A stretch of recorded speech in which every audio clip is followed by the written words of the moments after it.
Good afternoon, Mr. Abernathy. I'm here to ask you a few questions regarding the death of... I already told the police everything that I knew. Well, according to my files, the evidence does not suggest that you have been entirely truthful in your accounts to the police. Whatever evidence you think you have, it can't be right. I was at the El Rancho. I told the police that. I was there all night. The bartender saw me. Clive Spencer saw me. Ask anyone, they'll vouch for me. Unfortunately, Mr. Abernathy, that's not the case. We've been interviewing dozens of potential witnesses, and none of them seem to be able to corroborate your claims. I haven't done anything wrong. The evidence is false. Mr. Abernathy, you wouldn't want your actions in this room to affect the ones you love, would you? For your sake and the sake of your family, I suggest you cooperate. So, you said you're at the El Rancho. How often do you go there? Well, I've been there a couple nights this week. When did you start going more frequently? It used to be just once a week, right? Friday nights, I believe?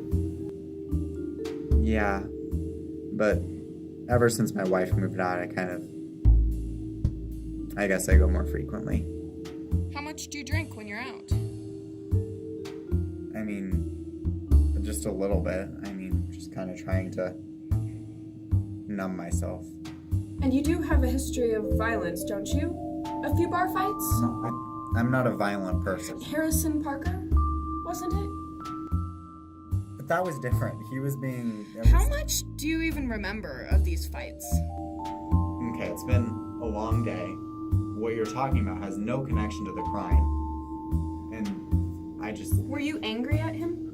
Who? Clive Spencer. I have no reason to be... For stealing your wife from you. No. I don't have any ill feelings toward him. There's no reason for me to have any problem. Don't worry, Mr. Abernathy. I completely understand. I would want to seek vengeance, too. So, you had a few drinks, and you saw Spencer walk in. You knew it was him. After all, how could you forget the man who stole your wife? That's accurate, isn't it? Yeah, but I didn't mean any of what I was saying. It was alcohol, it was... I didn't mean any of it. I wouldn't want to kill him. But you kept drinking, didn't you? Instead of just going home, you stayed at the bar and kept drinking. Yeah, but... I don't really remember. How about I fill in the blanks for you? According to my witness files, after Mr. Spencer left, you had a few more drinks, and then stumbled out of the bar in the same direction of Mr. Spencer's home.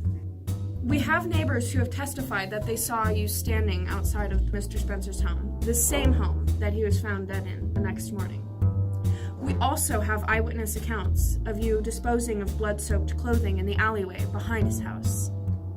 The evidence doesn't just create itself, Mr. Abernathy. I don't know what to say. I don't have any recollection of doing any of that.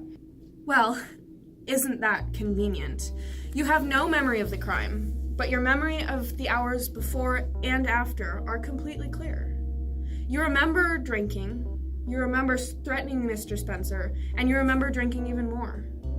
Perhaps the alcohol is to blame for the unaccounted time in your story? It just doesn't make sense that... The evidence doesn't lie, Mr. Abernathy. We have statements from multiple eyewitnesses swearing that they saw you at the crime scene directly before and after the murder occurred. We have enough evidence to go to trial, so I suggest you decide to remember what happened, or prepare to receive the death penalty. Juries don't acquit on cases like these. You have the motive, you have the record of alcoholism and violence, and more importantly, you just don't have the alibi. So, if I am guilty, what happens now? If you are guilty, you will sign this affidavit. And what does it mean if I sign it? That you admit your guilt and you will suffer the consequences of your crimes. I am really sorry, Mr. Abernathy.